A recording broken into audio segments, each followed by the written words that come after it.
October 19th, 2281. Young, maybe 30. Mojave Express contractor. Job number 4815.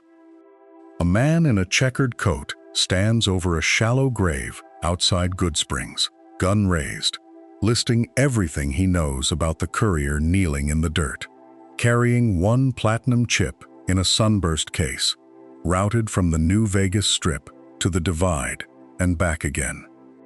The Mojave thinks this is simple. A delivery intercepted, a contract killing, wrong place and wrong time. But the man with the gun didn't choose this courier by accident. He's been tracking this specific runner for weeks, and the reason has nothing to do with tonight's package. 6 other couriers left Prim that same morning with identical contracts. 5 of them made it home. The 6th one, the one bleeding into the Goodsprings cemetery dirt, had walked a particular road years before this moment. Something they carried, something they did, or something they survived marked them long before the Mojave Express ever pinned a job number to their name. The checkered coat raises a 9mm Maria, chambers 2 rounds, and the entire Mojave is about to learn that some debts don't care how far you run. But to understand the 2 bullets, you first have to understand the package they were fired over. October 19th starts in Prim, like any other contract week. The Mojave Express dispatches 6 couriers on parallel routes, standard security protocol for high-value runs. Couriers 1 through 5 carry decoy packages, lightweight boxes with routing stamps and wax seals, nothing inside worth more than the paper it's wrapped in. Courier 6 gets the real job. 1 platinum poker chip, 2 inches across, electroplated in a sunburst case with a New Vegas Strip return address. The contract lists no sender name, no corporate stamp, just a P.O. box at the Lucky 38 Casino and a delivery fee of 1,000 caps, 4 times the regional standard. The route runs north from Prim through Goodsprings, then west toward the Strip. Roughly 18 miles of open Mojave, with NCR ranger stations every 6 to 8 miles. Mojave Express has run this corridor 200 times in the last year, with a 98% delivery rate. The chip weighs 3 ounces, fits in a coat pocket, and the entire job should take 7 hours on foot. What the courier doesn't know is that the Lucky 38 has been dark for 204 years, and the man who ordered this delivery has been waiting since before the bombs fell. It should have been the easiest job of the courier's life, therefore no one expected what waited outside Goodsprings. The ambush happens at the Goodsprings Cemetery, 3 miles north of town, just after sunset. 4 men in Great Con leathers step out of the rocks with hunting rifles, and the courier's hands go behind their back, wrists bound with braided rope. The man in the checkered coat walks up last, slow, like he's got all the time in the world. He talks for 90 seconds, calls the courier by job number, not by name, says the game was rigged from the start, says he's sorry they got twisted up in this, says a lot of things that don't explain who sent him or why this particular runner had to die. He takes the platinum chip, turns it over twice in the lamplight, then pockets it without looking at the courier again. Maria comes up. The courier's forced to kneel at the edge of a pre-dug grave, 4 feet deep, just wide enough for 1 body. The checkered coat fires twice, both rounds to the skull at contact range, and the Mojave Express contractor with job number 4815 drops face first into the dirt.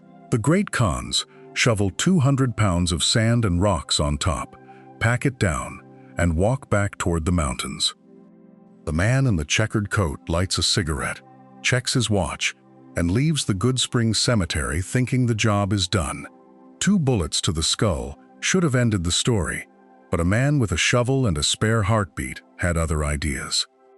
Victor rolls up to the Goodsprings Cemetery 11 minutes later. The Securitron's single glowing eye scans the disturbed earth. Servos whining as hydraulic arms extend a shovel attachment most robots in the Mojave don't carry. He digs fast, scooping sand in measured arcs, and 4 feet down the blade hits fabric. The courier's face is gray, no pulse at the wrist, lips cracked, dried blood caked across the temple where the bullets went in. Victor doesn't check vitals. He just hooks both arms under the shoulders and hauls 160 pounds of dead weight up out of the hole, dragging the body across 20 yards of desert hardpan toward Doc Mitchell's house. A Securitron stationed in a dying farm town doesn't patrol cemeteries at 3 a.m. by accident. Victor's code didn't write itself, and his movement logs that night form a perfect 90-minute loop. The 188 trading post, the graveyard, then straight back to Goodsprings with a passenger who shouldn't be breathing. Someone had already decided the courier was too valuable to stay buried, and that decision points straight back to the man in the tower. Doc Mitchell clears his kitchen table at 3:47 a.m., sweeps off 6 days of mail and a half-eaten tin of cram, and lays the courier flat under a single overhead bulb. The entry wounds sit 2 inches apart, neat and small, but the exit damage took most of the occipital bone with it. He's got tweezers, a scalpel, thread for sutures, and 9 stim packs he was saving for a caravan surgeon's trade run. Crater reconstruction takes 90 minutes. Mitchell picks bone fragments out one by one, flushes the wound channels with purified water, and stitches the scalp back together in overlapping layers because there's no skull plate underneath to anchor it. The patient's heart kicks back in on stim pack number 7, a wet thud Mitchell feels through his fingertips pressed to the carotid. Breathing follows 31 seconds later, shallow and crackling. 2 weeks pass in that kitchen. The courier wakes on day 4, sleeps through day 9, sits upright without vomiting on day 11. Mitchell watches for seizures, tracks pupil response every 6 hours, and waits for the cognitive damage to show itself. On day 15, the patient stands, walks 8 steps to the bathroom, and comes back asking what happened. Pay attention to the questions the doctor asks next, because they explain why the courier's own past is a locked door, even to them. Mitchell hands over a clipboard and a Vault-Tec personality test from before the war. Yellowed paper still creased from 200 years in a filing cabinet. "What's your name?" The courier stares at the line for 43 seconds before writing something down. "Where were you born?" Shrug. "Do you remember your parents, your job, the city you lived in last?" The answers come slow and wrong, contradictory from one sentence to the next, like guessing on a test you never studied for. Mitchell doesn't push it. Retrograde amnesia shows up in 61% of penetrating head trauma cases, wipes everything from childhood friends to whether you like the taste of Nuka-Cola. The courier rebuilds from fragments, a face in the mirror adjusted until it looks almost familiar, a set of skills the hands remember, even if the brain doesn't, a name that might be real or might just sound right that morning. The Vault-Tec test spits out a tagged profile. Strength 5, Perception 6, 3 tagged skills the patient picks half at random. It's a new person built on top of scar tissue, and for the next 40 hours of gameplay, that blank slate is the only truth the Mojave knows.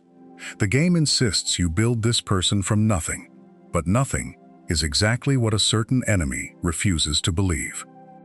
The Mojave Express runs 6 routes across Nevada and California, carrying parcels between settlements that need reliable delivery in a region where reliable anything is rare. Prim to New Vegas, Novac to the Strip. Contract work for the NCR when their own supply lines stretch thin. In 2281, the Mojave sits balanced between 3 powers. NCR pushing east from California, Caesar's Legion massing across the Colorado, and Mr. House holding the Strip like a fortress in the middle. Couriers move through all of it. They know the roads, the shortcuts, the places where raiders nest, and where caravans get hit.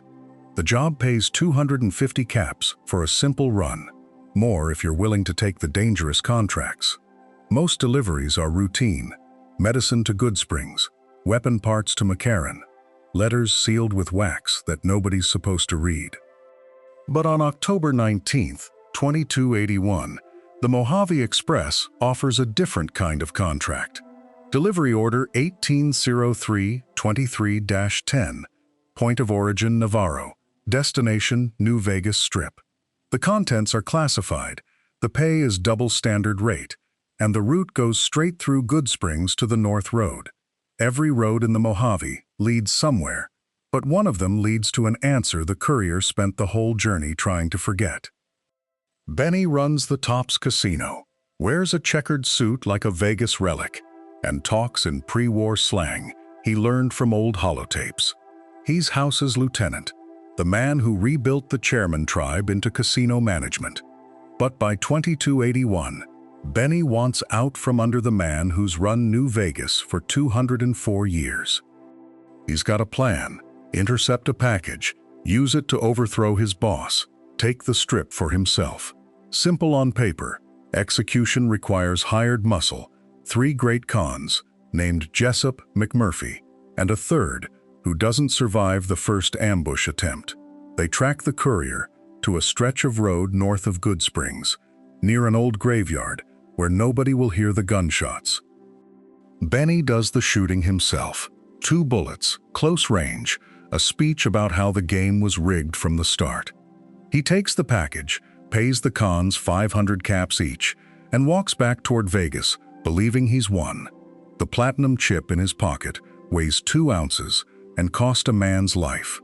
Benny thought the chip was his ticket out. Therefore, he never imagined the corpse he left behind would come collecting. The platinum chip looks like a poker token, 38 millimeters across, etched with the Lucky 38 logo. But it's not currency. It's a data storage device. Pre-war technology, manufactured by Robert House himself in 2077, scheduled for delivery on October 23rd. The bombs fell on October 23rd. The chip spent 204 years in transit. What it contains: access codes, security overrides, activation sequences for systems buried under the Strip that House built before the war. It's a key to hardware that was supposed to secure Las Vegas against nuclear fire, tech that's been sitting dormant since the day the sirens went off. House planned for everything except a 1-day shipping delay that turned into 2 centuries. Benny knows the chip opens something. He knows House wants it badly enough to hire multiple couriers as backups, to pay top rate for a delivery that took the northern route specifically to avoid Legion patrols. What Benny doesn't know is what the chip activates or how much power it actually grants. He just knows it's worth killing for. A small piece of platinum was quietly the most powerful object in the Mojave, and only one man understood why. In 2281, the Mojave Wasteland balanced on a razor's edge. Hoover Dam still churned out electricity 204 years after the bombs fell, feeding power to the Strip while settlements across the desert fought over scraps. The NCR held the West Bank with 2 full battalions, their supply lines stretched thin from California. Caesar's Legion massed on the east, 10,000 warriors waiting for the order to cross. New Vegas glowed in the dark like nothing had ever ended. The Lucky 38 casino stood silent at the center, its lights on, but its doors sealed for 2 centuries. Nobody knew who kept the power running or why the city's defenses never failed. 3 armies circled the same 726-foot dam, each convinced they'd claim it, none understanding the math had already changed. The first battle for Hoover Dam happened in 2277. The NCR won, barely, losing 107 soldiers in the process. The Legion withdrew to lick its wounds and wait. Both sides knew the second battle was coming. Both sides prepared for a fight that would decide the entire Southwest. 3 great powers were about to collide over one river, but the deciding vote belonged to someone still learning to walk again. The new California Republic arrived in the Mojave in 2274, following the Colorado River north from the Boneyard. By 2281, they'd pushed their territory to breaking point, trying to hold Nevada with troops meant for California.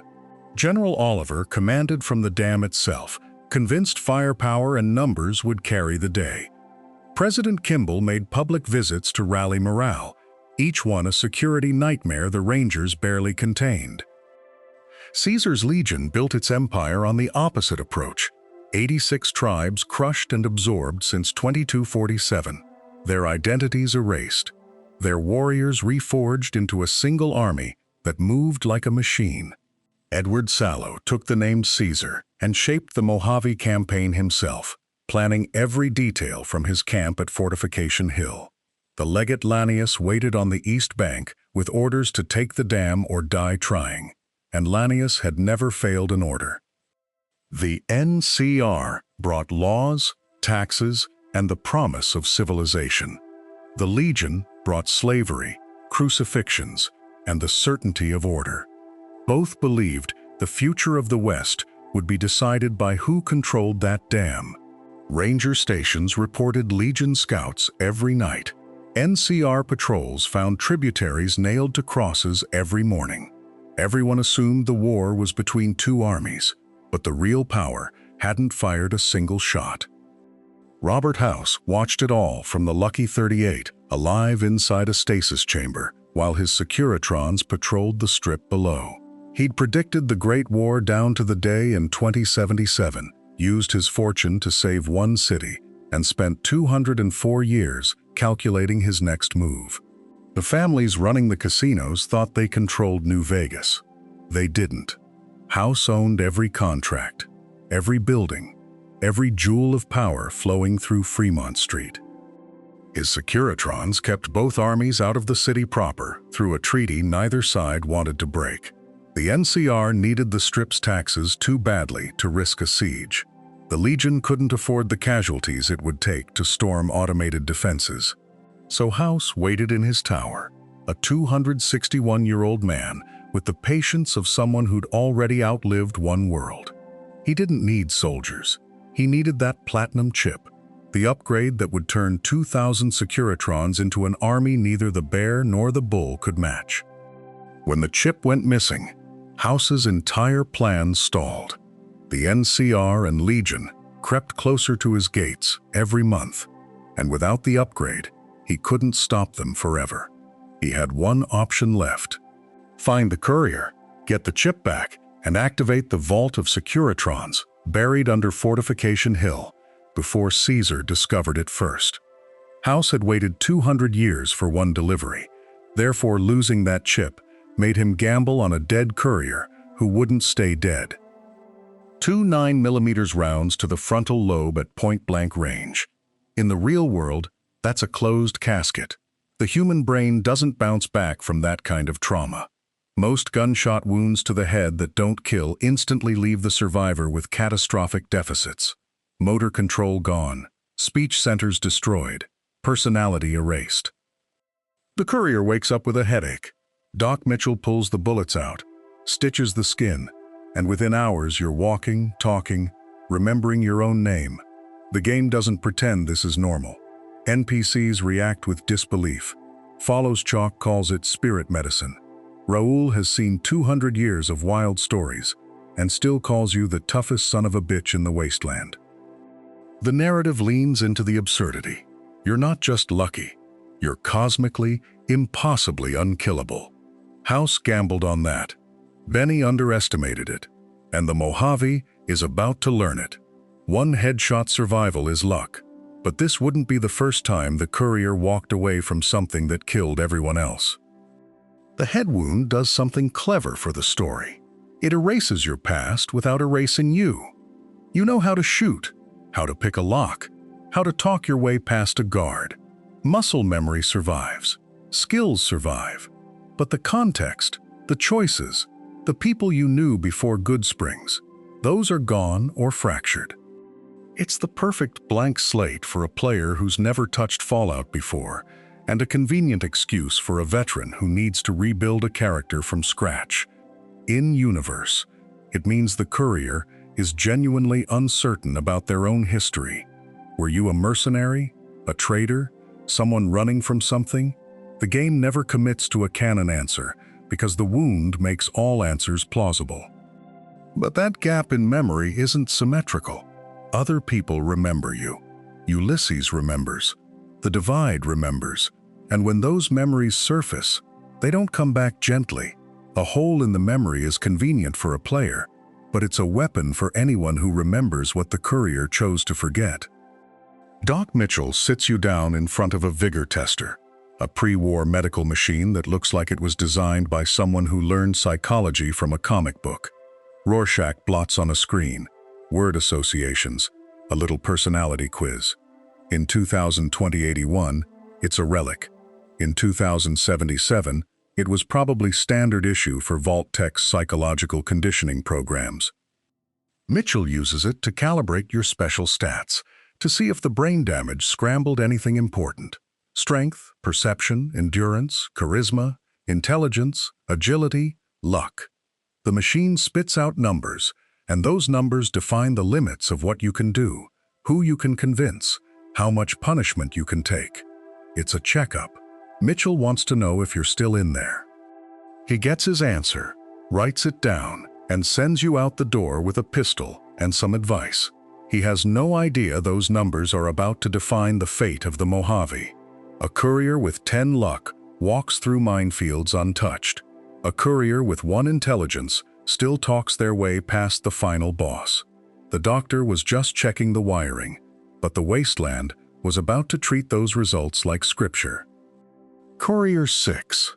The name sticks the moment you hear it, like someone carved it into the Mojave itself. But here's what most players miss. Nobody in the game calls you that at first. You're just the courier, for hours. One more Wasteland drifter with a mail contract and a fresh scar. The rumor starts small. A prospector in Prim mentions you walked out of your own grave. A caravan guard in Novak swears you took down a whole powder ganger camp without reloading. By the time you reach the strip, traders are whispering that nothing can kill you.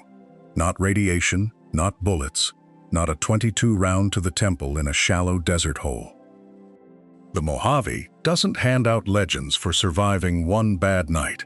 It hands them out for the pattern that comes after. You keep walking into situations that should end you, and you keep walking out. The nickname follows the myth, not the other way around. The number 6 wasn't a rank or a nickname, and once you learn where it came from, the whole delivery reads differently. The platinum chip didn't need a courier. It needed a specific one. Somewhere in the chain between New Vegas and Prim, someone opened a manifest, read 6 names, and stopped at yours. Not random, not convenience, a choice. The contract came through the Mojave Express. Standard rate, standard insurance. Nothing in the paperwork screamed danger, but the client paid extra for a courier who'd proven reliable on long, hostile routes. Someone who wouldn't ask questions when the package felt heavier than it should. What the records don't show is the moment after the name was chosen. No celebration, no confirmation sent, just a long silence, like the person holding that list realized they'd just marked someone for execution. They signed off on the job and didn't look back. That list had 6 names on it, and the person who saw it walked away rather than share a road with one of them. Every Fallout protagonist before you ended the same way. The Vault Dweller chose a faction or built one. The Chosen One restored a tribe or destroyed it. The Lone Wanderer walked with the Brotherhood or against them, but always with someone. Fallout 3 gives you broken steel. Fallout 4 makes you pick a banner. Fallout 2 ties your destiny to Arroyo. The courier is the only one who gets a 4th option, not the NCR, not the Legion, not Mr. House. You can take the dam for yourself, declare New Vegas independent, and rule the Mojave as a one-person kingdom. No army, no council, no faction backing you. Just you, the Securitrons, and every choice you made getting there. It's not a hidden ending or a mod. It's baked into the code from launch, a path the developers built knowing most players wouldn't see it their first time through. The other games give you moral weight. New Vegas gives you a throne. Every other Fallout hero picked a side, but the Courier was offered something no one else ever was. The choice was really 4 different answers to the same question. What does the Wasteland need? The NCR said laws, taxes, and the slow grind of bureaucracy stretching itself thin across the desert. Caesar's Legion said discipline, order carved into flesh, a philosophy built on slave labor and the certainty of the lash. Mr. House said progress, the cold math of autocracy dressed up as vision, a city kept alive by one man's refusal to die. And then there was the 4th option, the one that didn't exist until you found a Securitron with a broken inhibitor and a voice that giggled when it said the word anarchy. Each path reshaped the Mojave completely. The Republic brought elections and corruption in equal measure. The Legion brought roads you could walk alone at night if you could ignore the crosses. House brought neon and stagnation, a tomorrow that looked exactly like his yesterday. But that 4th road was different because it didn't have a map. It had no historical precedent, no faction backing, no army waiting in the wings. 3 of these roads had a master waiting at the end, so the 4th felt impossible until a broken robot smiled. The NCR path turned the Courier into a troubleshooter for a dying republic. You brokered peace with the boomers, saved President Kimball from assassination, convinced the Brotherhood to stand down, or wiped them out entirely. Every quest was another patch on a system crumbling under its own weight. The Republic offered something seductive to the Wasteland: voting rights, property law, the promise that your children might not have to kill to eat. But it came with graft, with rangers spread so thin they couldn't protect the roads, with sharecropper farms and Brahmin barons and senators who'd never seen the Mojave. If you carried the Bears flag to Hoover Dam, you became the Republic's sword. General Oliver took the credit. The NCR Senate debated what to do with New Vegas for the next 6 years, and you were quietly moved to the next crisis. The Courier won the war, but the bureaucrats won the peace. It was the safest ending in some ways, the one that looked most like the old world trying to remember itself. The bear promised order, but a man across the river was building order out of fear, and he wanted the Courier too. Caesar's Legion didn't offer you a choice so much as a test. Could you stomach what Rome required? The slaves, the crucifixions, the systematic erasure of every tribe's identity, in favor of something Edward Sallow read in a book. The Legion's roads were safe because fear kept them that way. Siding with Caesar meant burning Nipton wasn't an atrocity, it was policy. It meant the Omertas' plan to massacre the Strip was just another tool. It meant walking into the fort and being treated not as an enemy, but as a curiosity, something Caesar wanted to understand before he used it. The Legion ending was the fastest, the most efficient, and the most brutal. No votes, no committees, no debate. Just the synthesis Caesar promised. A new empire built on the bones of the old world, held together by one dying man's headaches and philosophy. The Wasteland would be ordered, if you could call slavery order. What made the Legion path disturbing wasn't the violence. It was how well it worked. Traders crossed Legion territory without fear. Cazadores were a bigger threat than raiders. Caesar had built something that functioned, and he saw the Courier as proof his dialectic was real. Caesar saw the Courier as a tool of history, but he had no idea the Courier had already ended a civilization once. Robert House had been sealed in a life support pod beneath the Lucky 38 for 204 years, running the Strip through an army of Securitrons and a computer interface. He'd predicted the Great War down to the day, saved Las Vegas with a ring of missile defense lasers, and spent 2 centuries positioning every piece for his vision of humanity's future. A technocratic republic governed by math and probability, free from the tribal thinking that had ended the old world. House calculated that in 20 years he could get people back into orbit. In 50, he could have colonies on other worlds. In 100, the species would be safe from extinction. Every variable had been accounted for, every faction mapped, every rival either neutralized or useful. The courier was supposed to deliver the platinum chip, upgrade his Securitron army to mark the second combat specs, and give him the firepower to sweep both NCR and Legion off the board. But House's 98.3% probability models had a flaw built into the system. He saw people as numbers, factions as equations, loyalty as a price point. He could predict what the NCR Senate would do, what Caesar's illness would force him to risk, what the Omertas wanted badly enough to betray him for. House had planned for everything except a courier who could simply refuse to be used. Yes Man was a PDQ-88B Securitron running personality subroutines, written by a dead man named Benny, reprogrammed to obey anyone who talked to him. His entire function was compliance. Ask him to help you kill House, he'd walk you through the security. Ask him to betray you, he'd apologize and do it anyway. The wildcard route ran through a robot who couldn't say no, which meant the only person making choices was the courier. It was the independent path, the anarchist ending where no faction ruled the Mojave. Upgrade the Securitron army, take the dam, and kick every government out of the Wasteland. Yes Man would handle the Securitrons, and the courier would handle the politics, or the lack of them.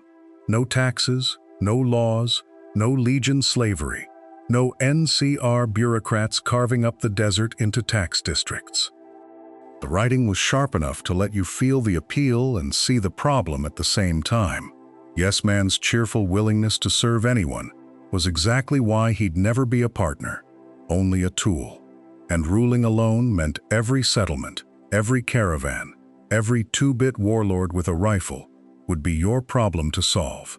Forever, Yes Man would give the courier the whole Mojave, but a kingdom of one has a way of getting lonely. Obsidian built the courier as a protagonist who could look at Caesar, House, and President Kimball and tell all three of them to go to hell. That was rare in 2010, and it's still rare now. Most RPGs give you faction choices, but bury the independent path under a bad ending flag or lock it behind obvious villain dialogue. New Vegas lets you shoot House in his pod, tell Caesar his dialectic was a con, and inform the NCR that Manifest Destiny died with the old world. The game respected your refusal. It didn't punish you with a secret bad ending or a guilt trip slideshow. If you set up the right alliances, independent Vegas could actually work. The followers would struggle with refugees. The kings might turn on you. Freeside would still be a mess, but it was your mess. The writing team understood that freedom means the right to make mistakes, and they didn't flinch when players wanted to try. It's why the courier became iconic in a way most player characters don't. You weren't Commander Shepard saving the galaxy on a predetermined arc. You were a courier with a shot to the head who got to decide if the Mojave needed saving at all and who it needed saving from. Saying no to armies felt like freedom, but freedom in the Mojave always sends someone looking for you. The independent ending was a dare to yourself.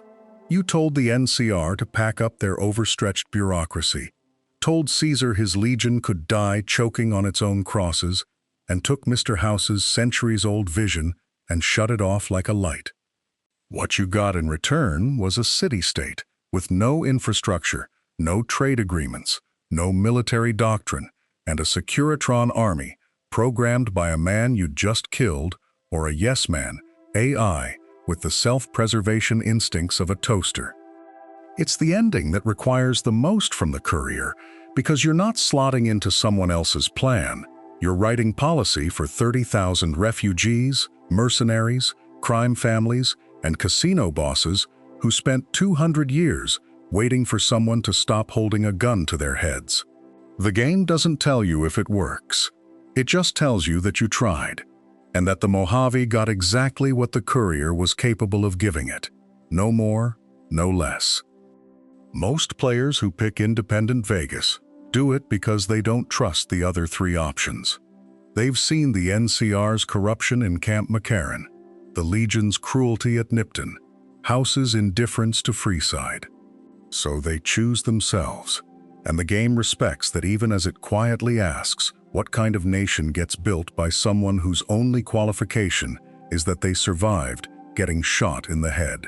Someone out east was watching to see which flag the Courier would raise, and he'd already chosen how to answer it. Here's the thing the game never explains outright. The Courier you're playing isn't a blank slate. They've been walking the wastes for years, delivering packages to places most people don't survive long enough to hear about. You chose your special stats at Doc Mitchell's house, but somewhere in the code and the dialogue checks, the game remembers a version of the Courier that existed before Goodsprings, before the Bullet, before Benny. NPCs recognize you, not your face, but your work. Nash in Prim mentions Mojave Express route schedules. Johnson at the 188 talks about the old Courier runs. The Lonesome Road, DLC, will eventually pull back the curtain, but long before that, the game is whispering that you've been here before, that you've made deliveries that changed things, that the Mojave has a shape you help carve without knowing it. It's a haunting the player doesn't control. You can't choose the Courier's past in character creation. You can't flash back to it or retcon it in dialogue. The game simply insists that it happened, that the person you're playing made choices before the game's timeline started, and some of those choices are still burning. A ghost had been following the Courier since before the first bullet, and he wore a symbol no one recognized. Far to the east of the Vegas Strip, past the Long 15 and the Mojave Outpost, past the caravan routes and the NCR supply lines, there's a place the Courier walked once. The game won't let you go there in the base campaign. The map border stops you cold, but the dialogue knows. Ulysses, EDE, certain skill checks, they all point to a road that cuts through the mountains, a road that was alive once, that had people and purpose. Something happened there, something the Courier delivered. The game is maddeningly vague in the main story, offering only fragments. A package, a job, a route number that doesn't show up on any terminal you can access. What's clear is that the place doesn't exist anymore, not the way it used to. The roads are torn open, the sky is wrong. The few NPCs who know about it won't say the name out loud, like speaking it might call something back. The Courier doesn't remember it. That's the cruelest part. You're being hunted by the consequences of a decision you didn't make, at least not in any scene the player ever controlled. Somewhere in the Courier's lost history, they carried a package to a community that needed it, or wanted it, or feared it, and when that package arrived, the place stopped being a place. That road had a name once, and the day the Courier delivered a package there, it stopped having anything at all. Here's the third thing worth sitting with. The Courier never speaks in a voice of their own, and their face is whatever you decide it is at the start of the game. That wasn't Obsidian running out of budget or time. It was a decision, made on purpose, and kept on purpose. A voiced hero has opinions baked in. You hear their sarcasm, their fear, their particular way of saying no. And slowly, that person crowds you out of your own head. Strip the voice away, and something odd happens. The character stops being someone you watch and starts being someone you inhabit. Same with the face. The Courier can be anyone, from anywhere, carrying any past you quietly invent while you play. The developers left the center of the story hollow, not because they had nothing to put there, but because they understood who would fill it. A blank face is an empty page. Therefore, everyone the Courier met started writing their own story onto it. That silence does more work than it gets credit for. When the Courier picks a dialogue line, you don't hear it spoken aloud. You read it, you imagine the tone, and the game leaves a small gap where a performance would normally go. That gap is where roleplay lives. A voiced line locks in one reading, one attitude, one delivery. An unvoiced line lets you play it cold or kind, threatening or tired, and the meaning shifts to match whatever version of the courier you've decided to be that hour. It also keeps the world feeling like it belongs to the people in it, not to the person passing through. The Mojave's characters get all the talking, all the grief and bragging and pleading. The courier just listens, chooses, and moves on. The courier never had to say a word, but the Wasteland couldn't stop talking about them. And then there's the part nobody admits shapes the courier most. Not the backstory, not the dialogue, but 7 little numbers on a character sheet. Strength, perception, endurance, charisma, intelligence, agility, luck, each one running from 1 to 10, quietly deciding what kind of person you're about to become. You think you're optimizing a build. Dump charisma, crank intelligence, spec into guns and speech, and call it efficient. But every point you spend is a sentence about who the courier is. A 1 intelligence courier genuinely talks like a different human being, and the game lets you play the fool all the way through. Skills stack on top, from barter to medicine to sneak, turning a spreadsheet into a personality. A silver-tongued diplomat and a mute demolitions expert are the same character on paper and completely different people in practice. Numbers on a Pip-Boy seem harmless, but in this game, they decided who lived, who died, and who the courier truly was. The moment the courier walked out of Doc Mitchell's clinic, the Mojave started inventing a mythology. Traders in Goodsprings whispered about someone who'd been shot in the head and lived. A rumor reached Prim before the courier did. By the time they crossed into Novak, locals were already deciding whether this stranger was a savior or a problem. The game tracked every little act, whether anyone saw it or not.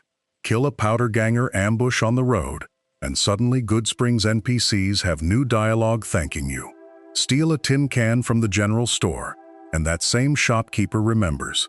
New Vegas built a gossip network that felt organic because it responded to what the player actually did, not what a quest marker told them to do.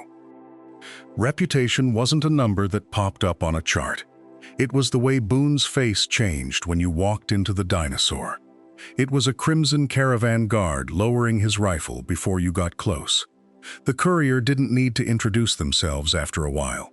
The Wasteland had already made up its mind. The Mojave was already telling stories about the courier. But a reputation, it turns out, can get you killed. New Vegas ran 2 separate morality systems at once, and most players didn't even notice. Karma judged the courier on an invisible scale, good to evil, based on what the game's code considered objectively right or wrong. Steal, murder an innocent, side with the powder gangers. Karma dropped. Help settlements, return items, defend caravans. It climbed. But reputation cared about something else entirely. The NCR didn't care if you were a saint to the followers of the apocalypse. The Legion didn't forgive your karma score if you wiped out a camp of their soldiers. Factions remembered what you did to them, not whether you were cosmically good. You could be vilified by the NCR and idolized by the Legion on the same playthrough, and the game let both truths exist. This created a moral landscape with no easy answers. Defending Prim from convicts raised your karma, but siding with the NCR to do it locked you into their system of control. You could be a hero in Freeside and a war criminal in the eyes of the government 200 yards away. New Vegas didn't offer a paragon path. It offered consequences that bled into each other until the courier couldn't tell which choice had been the right one. The game refused to tell the courier what was right. Therefore, every decision landed on someone who trusted them. Reputation reshaped the Mojave in real time. Walk into the strip idolized by the NCR, and troopers snapped to attention. Hit vilified, and patrols opened fire on sight. No questions, no trial. The Legion sent assassination squads in waves once your infamy climbed high enough. Praetorians with thermic lances hunting you across the map. The powder gangers remembered if you helped them take over Goodsprings, and suddenly, their camps became safe havens instead of ambush points. It wasn't just combat. Merchants adjusted prices based on your standing with their faction. NPCs refused to talk if you'd burned bridges. Entire quest chains locked or unlocked, depending on who considered you a friend. A courier idolized by the boomers could walk into Nellis without the artillery barrage. A courier vilified by the White Glove Society couldn't set foot in the Ultra Luxe without a fight. The system made every action feel like it mattered because the world genuinely remembered. You couldn't reset your reputation with a speech check or a bribe. Factions didn't forgive, they adapted. If you wanted back in their good graces, you had to earn it through deeds, not words. The courier's legend grew with every choice, and the Wasteland kept score long after the player forgot what they'd done. Factions kept a ledger on the courier, but the people walking beside them kept a far heavier one. Craig Boone didn't talk much, and when he did, it was in clipped sentences that kept the world at arm's length. He'd been a first recon sniper, one of the NCR's best, until Bitter Springs turned his service record into something he couldn't look at anymore. In 2278, his unit opened fire on what they thought was a con raiding party. It wasn't. Women, children, elderly trying to flee through a canyon. By the time the shooting stopped, 24 unarmed cons were dead, and Boone's faith in the uniform died with them. He came home to Novak, married a woman named Carla, and tried to pretend the screaming in his head would fade. Then the Legion took her. She'd been sold by someone in town, someone Boone passed every day, and he didn't know who. The courier could help him find out. You could point Boone at the guilty party and let him take the shot, or you could steer him toward something that wasn't revenge. His personal quest, One for My Baby, ended with a corpse either way, but what came after depended on whether you let Bitter Springs define him or helped him see past it. If you took him back to the canyon and made him face what happened, he could start to let it go. If you fed his rage, he became a weapon that only knew one direction. Boone carried a secret that could destroy him, and the courier held the only key to whether he survived it. The Mojave gave the courier 8 permanent companions, and every one of them came with a past they couldn't shake alone. Arcade Gannon carried the weight of the enclave his father served. Veronica struggled between the Brotherhood's traditions and the future it refused to see. Cass mourned a caravan company destroyed by conspiracy, and Raoul questioned whether an old ghoul had anything left to give the world. These weren't hirelings. They were people with breaking points, and the courier's choices decided whether those breaks led to healing or collapse. Each companion had a personal quest that unlocked only after you'd earned enough trust, after you'd proven you saw them as more than a gun at your back. The game tracked your reputation with them separately, a hidden score that rose and fell with every dialogue choice and moral decision. Steal in front of Cass, and she'd shrug it off. Do it in front of Arcade, and his faith in you cracked a little more. Kill civilians near Boone, and he'd start to wonder if you were any different from the Legion. The reputation system with companions was more granular than any faction, because these were the people who saw you at your worst and had to decide if they could live with it. Factions judged your actions across the wasteland. Companions judged your character up close, in the quiet moments between firefights. Every companion offered the courier a piece of themselves, but one of them was carrying a message meant to end everything. New Vegas didn't have a save-scumming problem. It had a consequences problem, and it wore that badge proudly. Kill a named NPC, and they stayed dead. No resurrection, no second chances. Fail a speech check at a critical moment, and the conversation locked. The path closed. The game auto-saved over your mistakes and dared you to live with them. Wipe out the Brotherhood of Steel, and Veronica's entire questline shifted. She'd mourn, she'd rage, and the game acknowledged you'd murdered her family. Destroy the Great Khans, and Boone's closure at Bitter Springs became impossible. Kill Caesar, and the Legion's ending changed, but not in the way you might expect. The game kept a list of every named character you'd put in the ground, and it checked that list when deciding what content you'd locked yourself out of. Other RPGs let you reload and try again. New Vegas let you sit with the choice and see how the world reshaped itself around the hole you'd made. That's why the Courier felt real. Every decision had weight, because the game refused to let you take it back. You couldn't unkill someone. You couldn't unbetray a faction. The Wasteland remembered, and it adjusted. Obsidian built a world where your actions had permanent scars, where the story you told was yours alone, because you couldn't rewind it into someone else's. Some choices in the Mojave couldn't be undone, but the Courier's worst one had already been made, years earlier. The Courier didn't need to draw a weapon in half the confrontations they faced. A high enough speech skill could convince Brotherhood paladins to stand down, talk Legate Lanius into retreating back across the dam, persuade General Oliver that losing today meant winning tomorrow. The game gave you a gun, but it also gave you a tongue sharp enough to cut through ideology.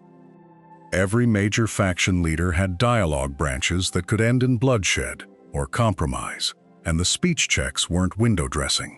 Pass a 75 check with Lanius, and you could dismantle his entire philosophy in 4 minutes of conversation. Send the Legion home without firing a shot.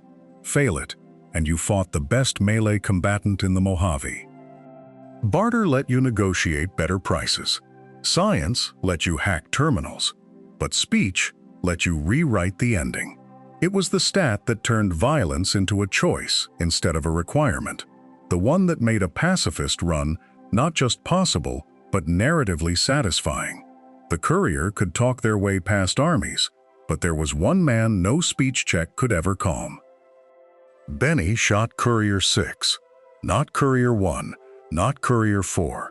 The number wasn't random flavor text. It was the fourth thing most players never noticed, the detail that unlocked the entire structure of the Platinum chip delivery. The Mojave Express didn't hire one person to carry one package from Navarro to New Vegas. They hired 6 couriers, each given a different route, each carrying what they thought was the only copy. The contract was designed with redundancy, a fail-safe built into the logistics. Benny didn't ambush a random mailman.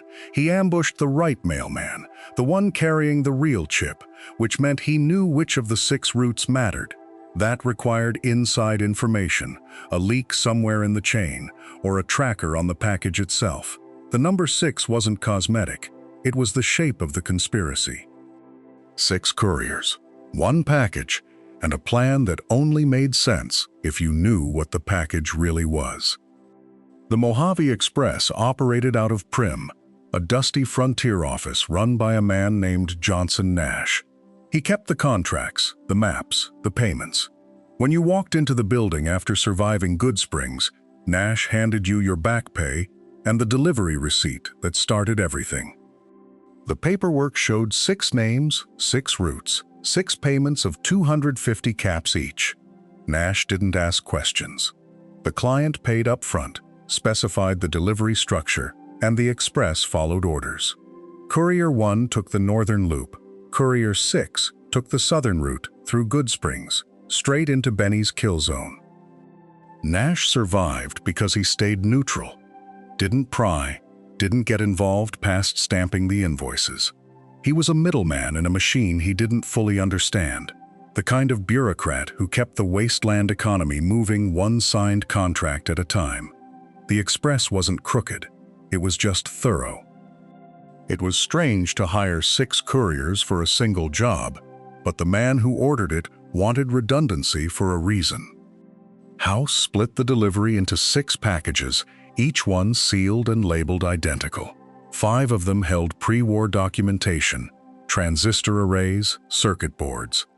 Valuable enough that a thief wouldn't question it, worthless enough that losing one wouldn't matter.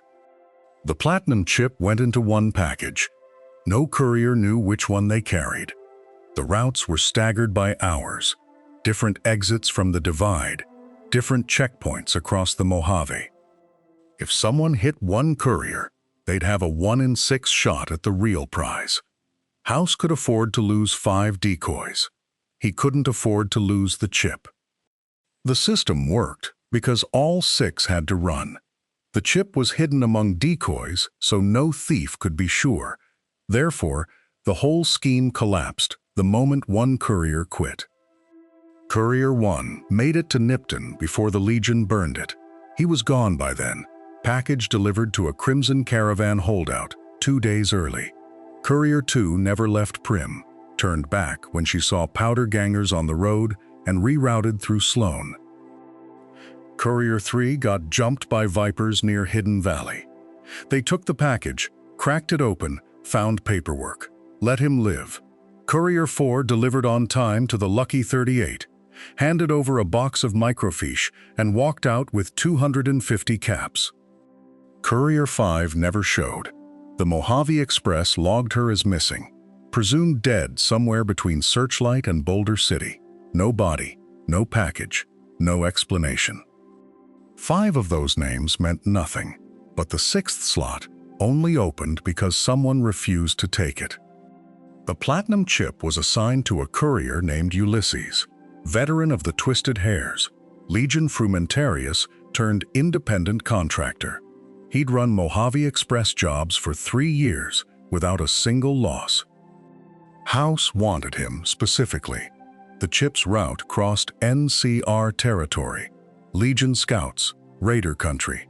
Ulysses knew how to move through all of it. He'd taken contracts other couriers turned down and delivered every time. He showed up at the Mojave Express office in Prim, took the manifest, read the destination, the Lucky 38, New Vegas, standard job. Then he read the sender's name on the waybill. He handed the clipboard back, said he wasn't available, and left. The dispatcher bumped the job to the next courier on rotation. That was you. He looked at the list, saw a name he knew, and walked away, rather than deliver anything to that person again. The dispatcher didn't just recognize a familiar face on the roster. He recognized the courier's name, the one scrawled on the delivery log next to a job number and a destination. Whatever history sat between them, it was bad enough that he'd rather forfeit a contract than risk another encounter. Ulysses never tells you his name during that conversation at the end of Lonesome Road. He makes you work for it, pulls it out of you piece by piece, because he wants you to remember what you did to him without him having to say it outright. The refusal wasn't spite. It was a message written in absence. He knew you'd take the job. He knew you'd walk the route he couldn't stomach, carry the package he wouldn't touch, and end up in that grave outside Goodsprings, with your brain scrambled and your past a blank slate.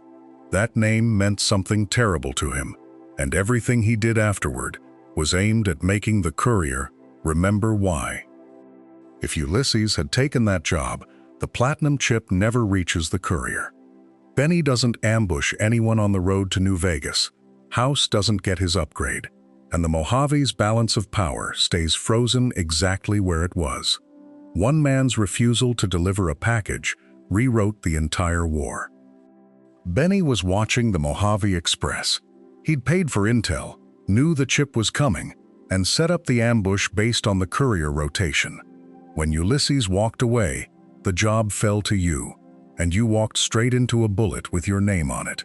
The grave, the trauma, the blank slate, all of it traces back to a decision made in an office before you ever touched the chip. Ulysses could have warned you, could have told Nash to pull you off the route, could have sent word through the Mojave Express chain that this delivery was marked for death. He didn't. He let it happen, watched from a distance, and waited for the moment you'd have to confront what you'd forgotten. One refusal put 2 bullets in the courier's head, but the man who caused it wanted a far more personal reckoning. The platinum chip itself is a data storage device, a pre-war miracle of engineering, built to House's exact specifications 204 years before the courier dug it out of the dirt. It carries the OS upgrade for every Securitron in House's network, the command protocols for the Lucky 38's hidden defensive systems, and access codes to the underground vault beneath Fortification Hill. House commissioned it the day the bombs fell. paid for it, tracked it, and waited 2 centuries for a delivery that got buried in the rubble when the courier carrying it died in the atomic fire. The data inside turns House's police bots into a legitimate standing army, missiles into Gatling lasers, and a Vegas street patrol into a force that can hold the dam against the Legion. But the chip's not locked to House. Whoever holds it controls the upgrade, and the upgrade decides who owns the Mojave. NCR could use it, Legion could use it, Yes Man could use it to cement an independent Vegas under the courier's rule. The chip could wake an army, but it could just as easily be used to bury one. House had been waiting 204 years for that chip.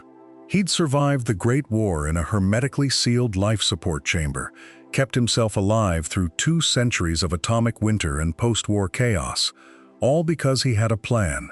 The Securitrons patrolling the Strip were running on Mark I software, capable enough to keep order, but nowhere near their full potential. The Platinum chip carried the Mark II upgrade, a quantum leap in combat effectiveness that would turn his robot army from peacekeepers into an unstoppable military force. Without it, House could hold Vegas, but never expand beyond the walls. With it, he could pacify the entire Mojave, push out NCR and Legion alike, and rebuild civilization exactly as he envisioned it. The original delivery was scheduled for October 23, 2077, the day the bombs fell. House's calculations were off by less than 24 hours. The chip spent the next 2 centuries buried in the Sunstone Tower ruins until a scavenger dug it up and sold it to a broker, who sold it to Mojave Express, who hired Courier Six. House gambled everything on getting that chip back, so he never saw that the courier carrying it could keep it for themselves. The entire fate of the Mojave Wasteland, the clash between 2 armies, and the dream of an independent Vegas, all of it came down to a casino token and the man who wanted it badly enough to put a bullet in someone's head. Benny wasn't subtle, and he wasn't patient. He saw the chip, he saw opportunity, and he took his shot in a shallow grave north of Goodsprings. What he didn't account for was Doc Mitchell and a delivered package that refused to stay dead. The courier woke up with a hole in the head and a job half finished, and that changed every calculation House had made. The chip was supposed to arrive in his hands, no detours, no second chances for anyone to understand what it really was. Instead, it ended up in the pocket of someone who'd walked the Mojave long enough to know that power doesn't always flow where it's supposed to. Someone who could say yes to House, or yes to NCR, or yes to Legion, or yes to no one at all. Benny wanted to rule Vegas with Yes Man and the chip. He got a grave in the Tops or the Fort instead. The House may always win, but this time, the House had already lost something it didn't know was missing. The courier didn't materialize out of nowhere when Mojave Express handed over that delivery contract. Before the bullet, before the chip, before Vegas, there was a trail of jobs and choices stretching back across the wasteland. Some of those choices left marks, the kind that don't heal, the kind that people remember. Courier Six had a history, and history in the Mojave doesn't stay buried any better than a body in a shallow grave.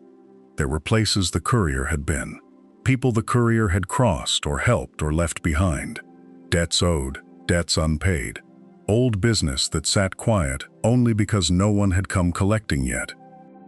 The package run to the Strip should have been simple, another job in a long string of them, but the chip made the courier important.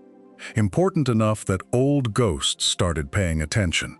Important enough that 3 separate places, each with their own agendas and their own very specific interest in Courier Six, began reaching out across the desert.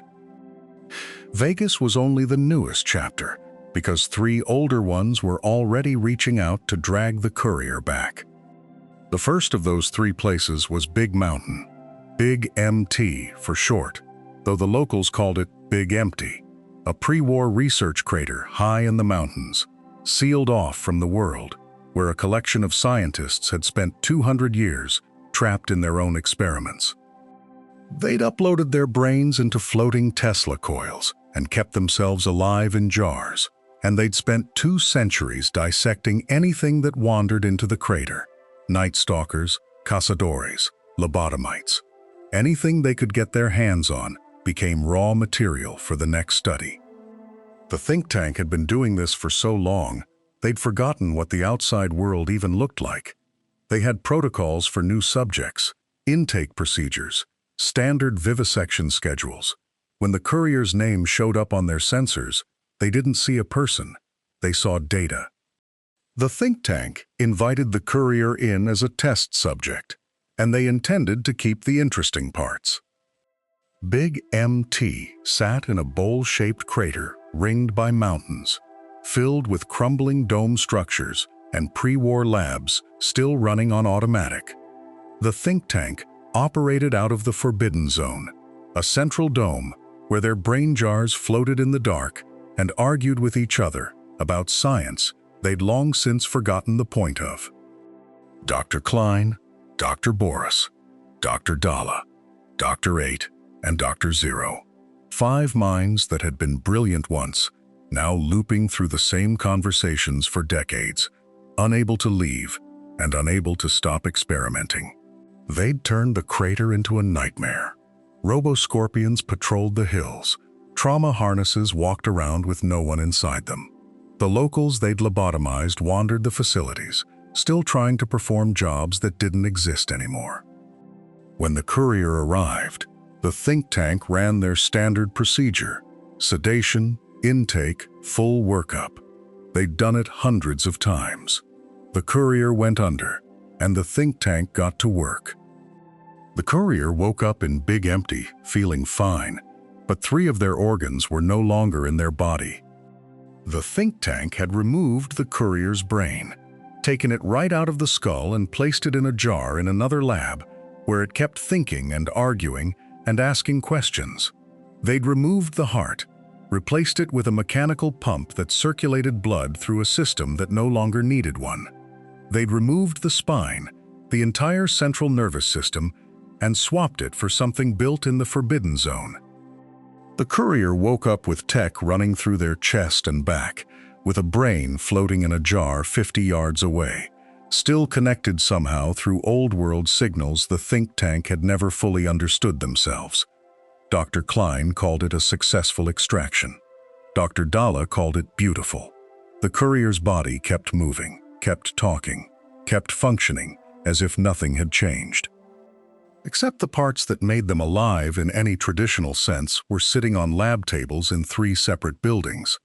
The heart was in the cardiac lab, the spine was in the biological research station, the brain was in the think tank's main facility, asking questions no disembodied brain should be able to ask. Losing your heart, brain, and spine should be the end. Therefore, what the courier did next made no sense at all. They walked. The courier moved through the Big MT's research stations with a hollowed-out torso and a skull that shouldn't have held coherent thought.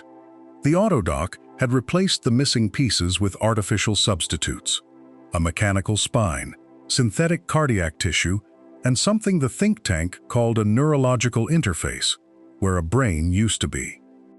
It was the bullet wound all over again.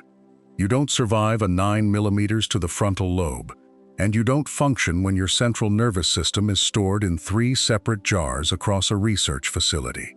The courier did both. Their brain could talk. It remembered things the courier didn't, argued about decisions, and had developed something close to independence in that glass container. The heart in the research station kept beating in its jar, synthetic fluids pumping through veins that no longer connected to anything. The spine sat coiled in its biogel, still transmitting electrical impulses to limbs it couldn't reach. The courier could walk without a spine and think without a brain, but a wandering brain has opinions of its own. The Big MT wasn't trying to kill them anymore. It was trying to sell them a toaster, a homicidal toaster, specifically, one that had spent 200 years planning the complete annihilation of the human race, and viewed the courier as a potential collaborator in domestic appliance genocide. The think tank scientists had been human once, brilliant minds who'd scooped out their own brains in the name of immortality. Now they were personalities trapped in floating robotic shells, running experiments on lobotomites, former captives who shambled through the facility with their higher brain functions scooped out and replaced with Tesla coils. Some of them fell in love with the Courier. The scientists couldn't remember what love was. Dr. Mobius had sabotaged the whole operation. He'd trapped the think tank in a loop of their own paranoia, convinced them the world outside was too dangerous to visit, and spent decades maintaining the lie to keep their weapons locked away from the Mojave. He wore a campy, mad scientist persona like armor, played the villain to save the Wasteland from the real monsters. The Big MT was played for laughs, but under the jokes was a lesson the Courier would need in a place made of gold. The Courier talked their way out. They convinced the think tank that the outside world was safe, or they didn't. They reclaimed their organs, or they left them in their jars, and walked away with circuitry and synthetic tissue doing the work of bone and brain. The choice was theirs, and for once, there was no wrong answer. No one left the Big MT. The scientists had spent 200 years trapped by their own fear. Lobotomites had no minds left to navigate an exit, and every previous captive was still there in some form, reduced to spare parts or test data. The Courier became the exception, the one subject who outsmarted the people who dissected them. They walked out of the Big Empty with upgrades the think tank hadn't intended to give. Implants that let them see in the dark, reinforced bone structure, a pulse gun reverse-engineered from alien technology. The facility that had opened them up and studied their insides had accidentally made them harder to kill. The Courier escaped a place designed to keep them forever, but the next prison was built to make them want to stay. A radio signal pulled the Courier into the Mojave's most beautiful trap. The Sierra Madre Casino sat in a fog of toxic gas, sealed behind a wall that had kept the world out for 200 years. Father Elijah, the rogue Brotherhood elder who'd vanished from Hidden Valley, sent the message that lured them in. The casino's owner, Frederick Sinclair, had built the place as a monument to a woman who never came. He'd filled it with holograms that couldn't die, speakers that played a single radio frequency through every hall, and a vault that would lock anyone inside until they starved. The Sierra Madre killed scavengers, killed Brotherhood paladins, killed everyone who chased the promise of pre-war treasure preserved behind those walls. Elijah strapped an explosive collar around the Courier's neck, the same collar he'd used on 3 others dragged to the casino against their will. Dean Domino, a ghoul who'd sung at the opening gala. Dog and God, a nightkin torn between 2 personalities. Christine, a Brotherhood scribe hunting the man who'd destroyed her life.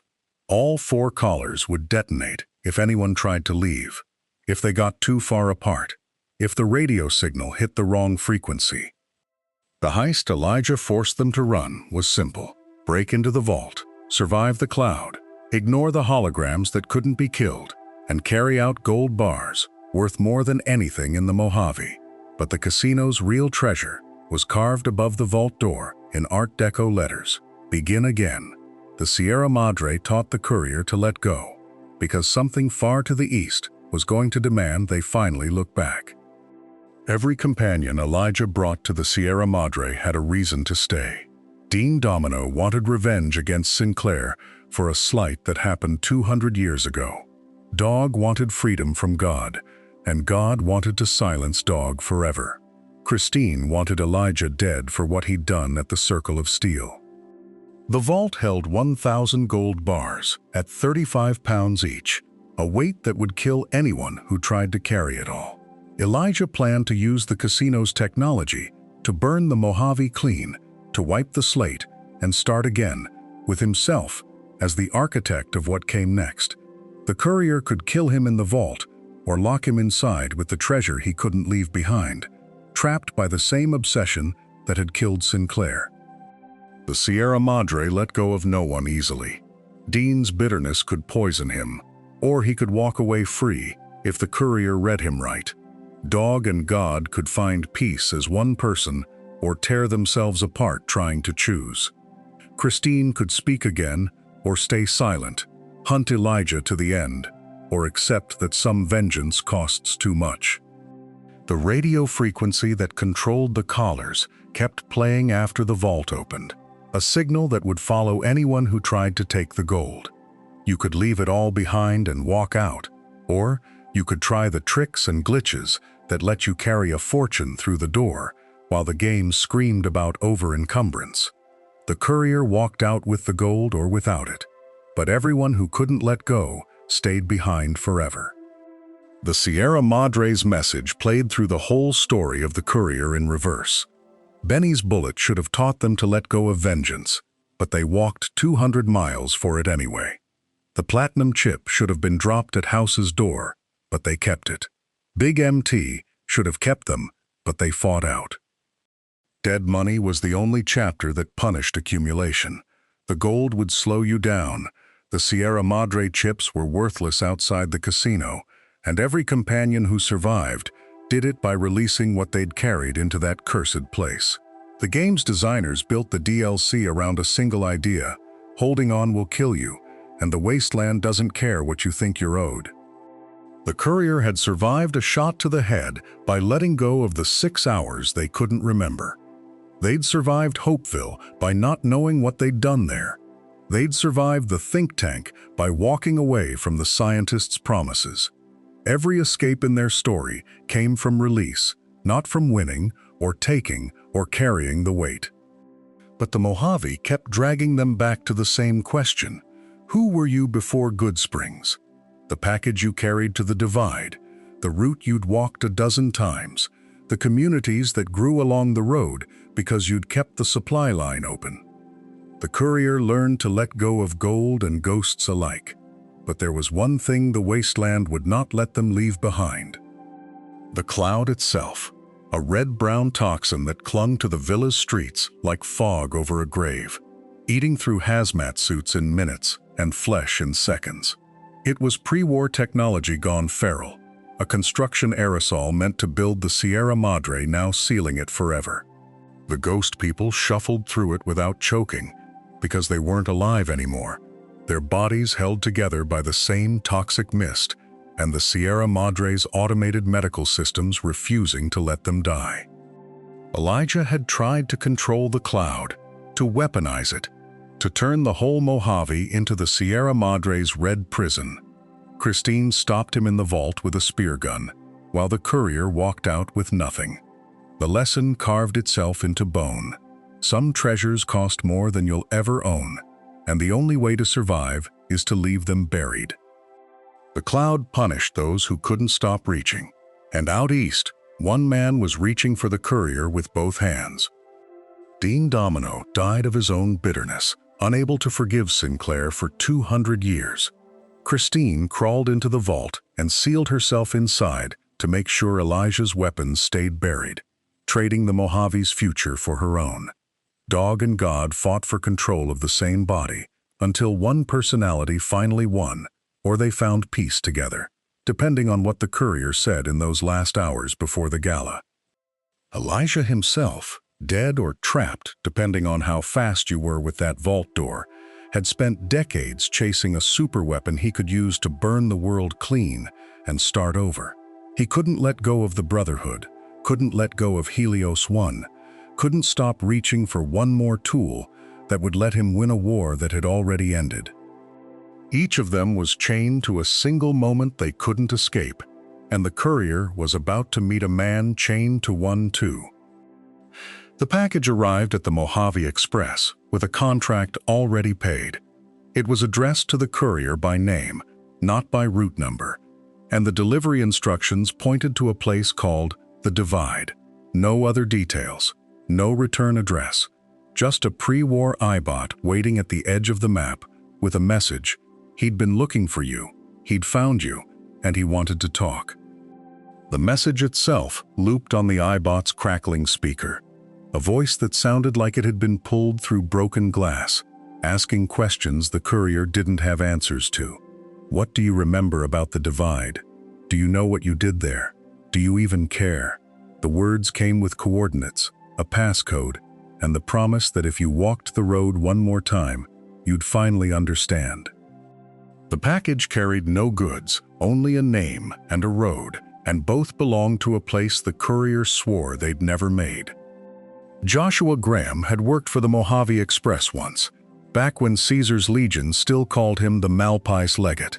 The company ran routes through territory Graham knew better than most, and its couriers carried messages he sometimes needed delivered. Whether the courier standing in Zion had ever crossed paths with the burned man before the divide is never confirmed, but Graham speaks to them like someone who recognizes the weight they carry. He talks about forgiveness in a way that feels personal, not theological. Says he wants to be a better man than he was, that the courier has a chance he didn't. The phrasing suggests he knows what the courier's done, or at least what they've survived, and he's measuring their choices against his own. The Honest Hearts DLC never spells out a prior meeting, but the dialogue sits wrong if they're total strangers. Graham doesn't preach at random wastelanders like this. He saves that tone for people who've walked a similar road, who've left bodies behind them and kept moving. But Graham wasn't the only ghost from the old world watching the courier's path. Ulysses was offered the platinum chip job first. Nash in Prim confirms it, mentions a courier who turned down the delivery and walked away before the courier ever picked it up. Ulysses saw the name on the package, saw who wanted it, and refused. Not because the pay was bad, but because he knew what would happen if he brought it to the Strip. He'd been tracking the courier for years by that point, watching their routes, studying the places they'd been. In the Lonesome Road, DLC, Ulysses calls the courier a symbol, a force that reshapes the wasteland without knowing it. He sees himself in them, another courier who carried a message and changed everything. But where Ulysses knew what he was doing, the courier never did. He set up the divide as a trap, or a test, or maybe just a confrontation he needed to have. Sent the iBots, left the recordings, built a shrine to the moment he watched the courier destroy a nation. The whole DLC is Ulysses trying to make the courier see what he sees, to remember what they don't. What Ulysses knew, what he'd seen the courier do, changes everything that came before. The courier delivered a package to the divide, standard Mojave Express job, a device from Navarro marked for Hopeville, no return address. They handed it off, collected their caps, and left. The package contained a remote detonator tied to dormant nuclear warheads buried under the divide's infrastructure, ICBMs left over from the Great War that nobody knew were still live. When the device activated, the missiles launched into the silos they were stored in. The entire region went up in a chain reaction that killed thousands in seconds and turned the divide into a radioactive storm that still hasn't stopped. The NCR and Legion both lost footholds they'd been building for years. Hopeville, a town that was starting to look like a real community, just ceased to exist. Ulysses watched it happen. He was there, working as a frumentarius for Caesar, and he saw the courier's name on the delivery manifest after the bombs fell. He survived the blast, but the nation he thought the divide could become didn't. The courier walked away from Hopeville before the detonation, just another job finished, no idea what they'd set in motion, and the courier never remembered doing it. The question isn't whether the bullet scrambled those memories. Doc Mitchell pulled 2 rounds out of the courier's skull, and brain tissue doesn't bounce back from that kind of trauma without consequences. The medical reality is clear enough. What's strange is how selective the damage turned out to be. The courier remembers their name if you give them one. They remember how to fight, how to hack terminals, how to pick locks, how to survive. They remember the Mojave's geography well enough to navigate it. They just don't remember the divide. Ulysses calls it convenient. He's not wrong. The courier lost the one memory that might have stopped them from walking the same road twice, from choosing sides in another war over another dam, from delivering another package that might crack the world open again.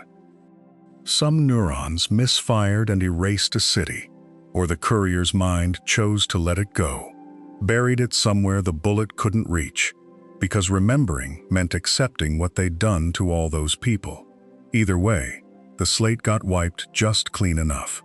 But memory isn't the only thing the courier lost in that grave. Doc Mitchell's house has a terminal. If you dig through his medical logs after he patches you up, the entries paint a picture that doesn't quite add up. Severe cranial trauma, catastrophic blood loss. Both rounds penetrated the frontal lobe. Patient unresponsive for 3 hours before extraction. The courier was clinically dead when Victor pulled them out of that grave. No pulse, no respiration, core temperature dropping. Mitchell's notes say he had to manually restart the heart twice. The brain went without oxygen long enough that permanent damage should have been guaranteed, not just memory loss. Then there's the recovery time. Mitchell keeps you under observation for 1 day. 1. You wake up, walk around, pick a fight with a gang of escaped convicts, and hike across a desert that kills wastelanders who've lived there their whole lives. The human body doesn't work like that. Mitchell himself seems unsettled if you press him. He'll say you're lucky, that you've got a thick skull, that stranger things have happened in the wasteland. But he doesn't meet your eyes when he says it. He saw something in that operating room that didn't fit his 40 years of frontier medicine. Some in the Mojave started to wonder if the courier had actually died that night. The rumors start small. A Crimson Caravan guard in Freeside mentions a courier who walked through a fiend ambush without a scratch, just kept walking, like the bullets passed through smoke. An NCR ranger at Camp Golf swears they saw you take a hit that should have dropped you, and you didn't even flinch. Raoul calls you a ghost if your reputation gets high enough. He's seen 200 years of wasteland history, watched men and women try to change the world and fail. And he says you're different. You don't move through the Mojave like a person. You move through it like a story that has to reach its ending. The white legs in Zion speak about a courier in hushed tones, like a spirit that can't be killed. The think tank in Big MT treats you as a collection of parts, but even they admit your brain chemistry doesn't match baseline human readings anymore. Ulysses calls you a walker of the divide, something that survived its own ending and kept moving. Even the small interactions carry weight. NPCs pause when you approach, like the world itself is bending around your presence. Quest markers appear, dialogue trees open, factions shift based on your actions, with a precision that feels less like cause and effect and more like fate. The game itself seems to know something the courier doesn't. The courier arrives in Nipton exactly when Vulpes Inculta finishes his lottery, shows up at Helios 1 the day Fantastic needs someone who can actually fix a solar array, walks into Camp Golf while NCR morale hits rock bottom and Colonel Shu's about to lose the entire eastern perimeter. Timing like that once or twice, you'd call it luck, but it happens in Freeside, at the fort, in Jacobstown, at the Sierra Madre, in every corner of the Mojave. The courier doesn't stumble into history. History pauses until the courier arrives. Every major faction sits at a decision point when you walk through the door. The Brotherhood's on the edge of extinction or expansion. The Kings are one conversation away from peace or massacre. House has waited 204 years, and somehow you show up in the exact 48-hour window when his plans can still succeed or collapse. Probability doesn't work like that. Not across 100+ quests, not in a wasteland where a day's delay means death. The math says the courier shouldn't exist, but there's one detail buried in the game files that makes it stranger still. Take the wild wasteland trait at character creation, and suddenly the Mojave remembers it's a game. A crashed UFO with alien corpses outside Horowitz farmstead, holy hand grenades, a refrigerator containing Indiana Jones's skeleton. But here's the thing. The trait doesn't add absurdity to the world. It reveals absurdity that was always there, waiting in alternate reality. Those locations exist in the files either way. Wild Wasteland just changes which version loads. Which means the Courier isn't walking one timeline. They're collapsing probability into a single observable state every time they round a corner. Schrodinger's mailman. The Mojave exists in superposition until you force it to choose. Old World Blues straight up calls you the variable, the element that shouldn't exist in their equations, not a participant in the story, the quantum uncertainty that makes story possible. Which brings us to the strangest question of all. Every dialogue choice is written by Obsidian, every quest path pre-scripted. The end slides are recorded and rendered before you buy the game. You're picking from a menu someone else designed, walking through doors someone else built. But here's what breaks that clean explanation. The Courier can finish Lonesome Road, hear Ulysses explain their entire shared history, then walk back to the Mojave and tell people they've never been to the Divide, can nuke both NCR and Legion, then side with either one anyway. Can pick Wild Wasteland and meet a holy frag grenade, or skip it and find a different treasure in the exact same crate. The story remembers and forgets in the same breath. Benny's dialogue changes if you sleep with him, but he doesn't remember it if you reload. So what's canon? Every version and none. The Courier isn't the protagonist of one story. They're the intersection point of thousands, not puppet, not author. The moment where script and choice collide, and somehow both survive. The answer lies in what the Courier does when no one's watching. There's a NCR trooper named Private Edwards stationed at Camp Golf. If you pickpocket him, reverse pickpocket a better weapon into his inventory, he'll equip it. No quest updates, no karma shift. The game doesn't care. You can drop bottles of purified water outside Freeside's East Gate for the beggars. They'll take them. You get nothing. In Hidden Valley, if you steal a Brotherhood Paladin's power armor and return it before anyone notices, no flag trips, no acknowledgement. In Vault 19, you can close the door behind the powder gangers before leaving them to suffocate. The game never mentions it again. These actions sit outside the morality system, outside the reputation ledger, outside Ron Perlman's closing narration. They exist only because you chose them. No developer anticipated them as a branching path. No script file tracks them. They're yours, silent and absolute. The game measures your choices in faction standings and end slides. But these unmarked moments measure something else. These moments reveal the seventh thing. The Courier has no canon name, no canon face, no canon past before Prim. Obsidian built a blank slate in a genre that usually ships with a backstory. The Lone Wanderer had a father and a vault. The Sole Survivor had a spouse and a pre-war life. The Courier had a bullet. That absence is the design. The Mojave isn't testing a character Obsidian wrote, it's testing you. Do you execute Benny in his sleep or face him in the arena? Do you tell Boone the truth about Bitter Springs or let him live with the lie? Do you rig the lottery at Camp Forlorn Hope or walk away? The game gives you the tools and the factions and the consequences. It never tells you what the Courier would do. The 7 things you didn't know aren't lore secrets about a character. They're mirrors. The Courier is a delivery system for your morality in a world with no right answers. House offers order through autocracy. The NCR offers democracy through imperialism. The Legion offers stability through slavery. Independent Vegas offers freedom through chaos. The game refuses to pick for you.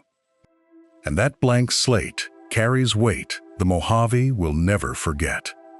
When you finish Hoover Dam, Ron Perlman's voice returns. The end slides roll. Each one a judgment, a consequence, a memory. The cons march north or die in the Mojave.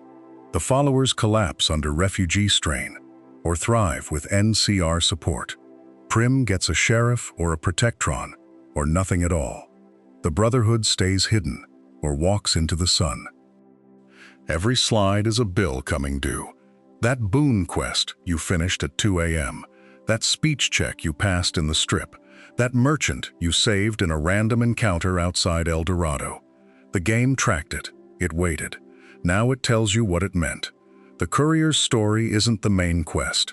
It's the sum of 120 hours of decisions the game never forced you to make. Some slides last 8 seconds. Some factions get 2 sentences. But packed into that narration is every time you chose to reload a save or let the mistake stand. Every time you fast-traveled past a cry for help or stopped to listen. The end slides don't just tell you what happened. They tell you who you were.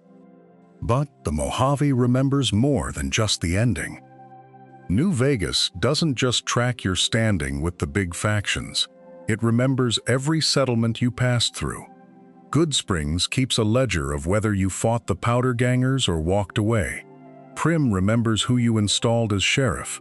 Novak never forgets if you exposed the man who sold Boone's wife. Each town has its own reputation meter, separate from the NCR, or Legion, or House. You can be vilified in Freeside while being idolized on the Strip. You can be a hero to the Boomers and a demon to the Great Khans. The game tracks 23 separate reputation categories, each one a different community's memory of you. Walk into the Atomic Wrangler after helping enough people in Freeside, and the dialogue shifts. NPCs greet you differently. Shopkeepers offer discounts. Guards let things slide. The Mojave doesn't forget acts of mercy or moments of cruelty, and the smaller the settlement, the longer the memory. And neither do the companions who walked beside you. If you've maxed a companion's trust by the time you reach Hoover Dam, they'll say something they've never said before. Arcade Gannon admits he's tired of running from the Enclave legacy and ready to choose a side. Veronica talks about what the Brotherhood could have been. Boone tells you he's finally ready to let go. These aren't generic pre-battle pep talks. They're confessions that only unlock if you've completed their personal quests, made the right dialogue choices, and brought them to the endgame. Raoul reflects on whether vengeance was worth the decades. Cass talks about the Mojave, like it's the only home she's ever had. Lily remembers her grandchildren for just a moment before the fog returns. Most players never hear these lines. They're tucked into the chaos of the second battle. Easy to miss if you're focused on the fighting. But they're there, waiting for the players who brought their companions all the way through and stopped to listen when it mattered. These words were written for players who took the time to listen. New Vegas was supposed to let you keep playing after Hoover Dam. Obsidian planned post-game free roam where you'd see the consequences of your choices walking around the Mojave. Mr. House's Securitrons patrolling Freeside, NCR flags over the Strip, Legion crosses in Camp McCarran, a living, breathing world that reflected your ending. It was cut 6 months before release. The engine couldn't handle the branching world states without breaking.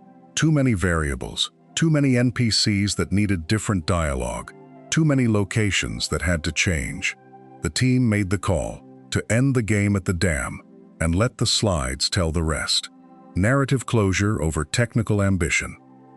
Josh Sawyer said later, it was the right choice for the story they wanted to tell. Some stories need an ending, not an epilogue you can walk around in. The Courier's tale ends when the battle ends. What comes after belongs to the Mojave, not to you. But the story didn't end when the credits rolled. Players refused to let the mailman stay dead. Tale of Two Wastelands stitches the capital Wasteland onto the Mojave, letting your courier ride the rails to DC and solve 2 apocalypses in one lifetime.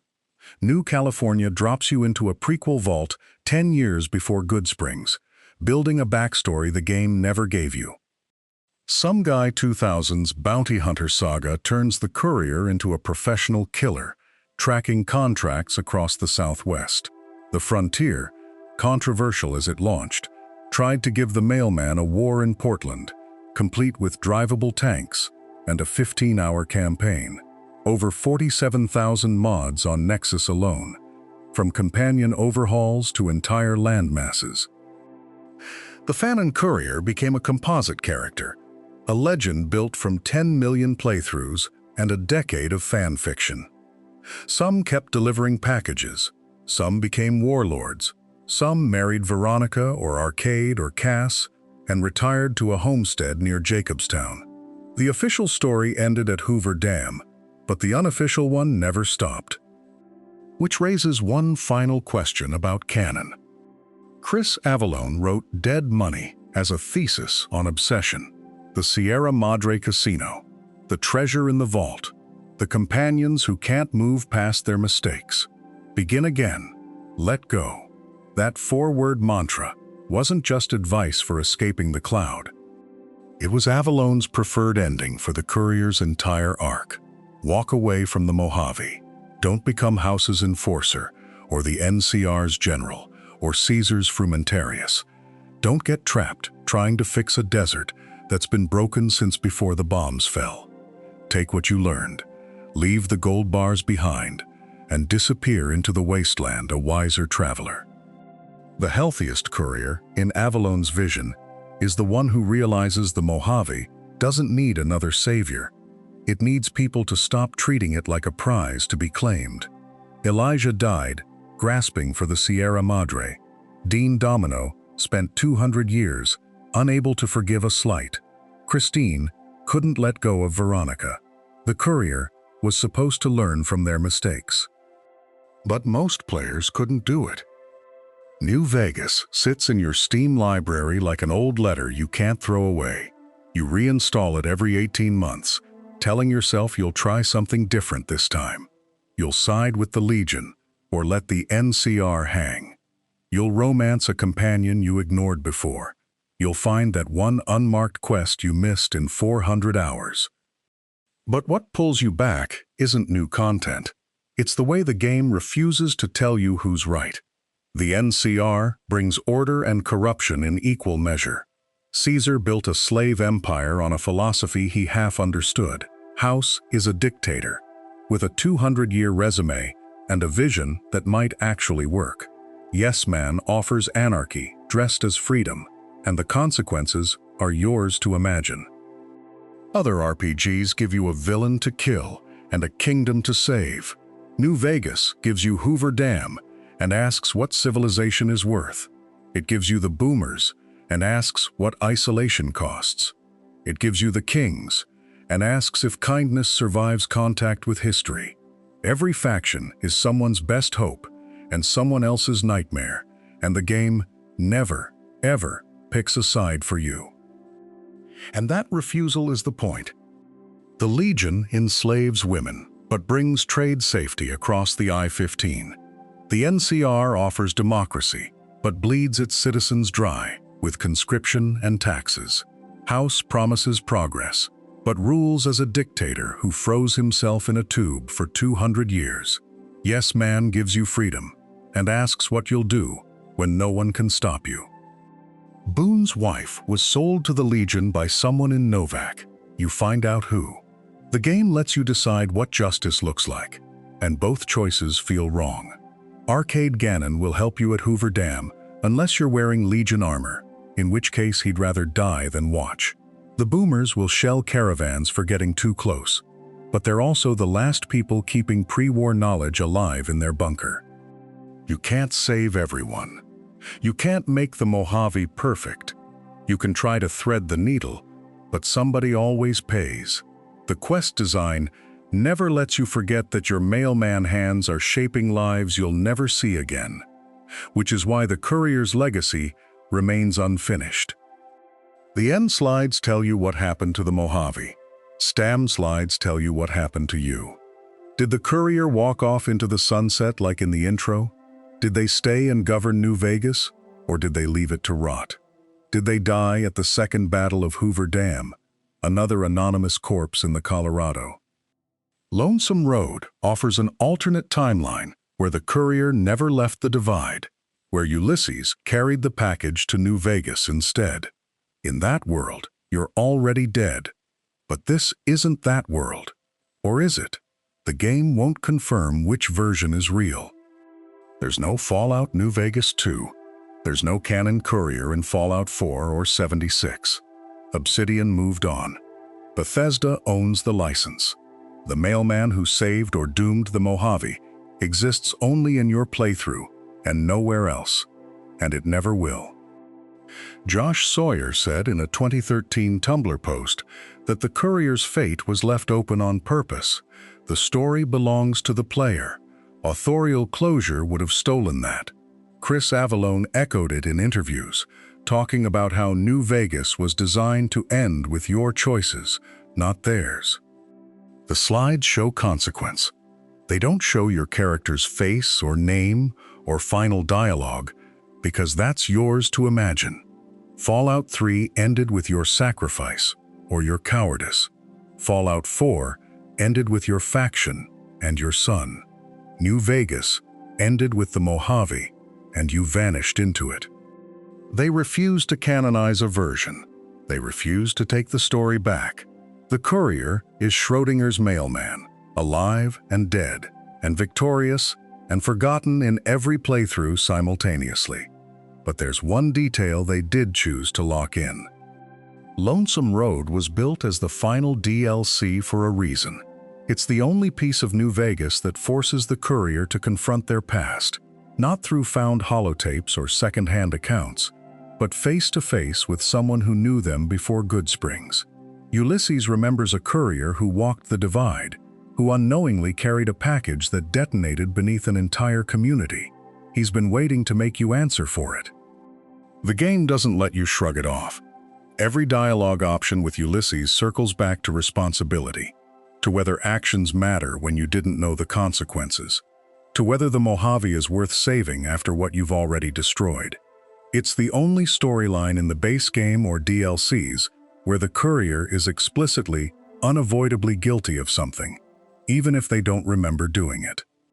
You can kill Ulysses, or talk him down, or let him launch the missiles, or redirect them, or turn them all off. But the structure of the DLC remains the same. You walk a ruined highway, you see what your ignorance cost, and you decide if that changes who you are now. Lonesome Road is the emotional arc Obsidian couldn't fit into the Mojave itself. And then the game lets you walk back into the Mojave, unchanged. The courier has no voice actor. Every other major RPG protagonist in 2010 was voiced.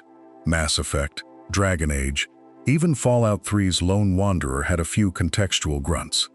But Courier 6 is completely silent, except for the dialogue options you choose, which play out only in text. Obsidian recorded over 65,000 lines of NPC dialogue for New Vegas. They chose to record 0 for you. There's no canon face either.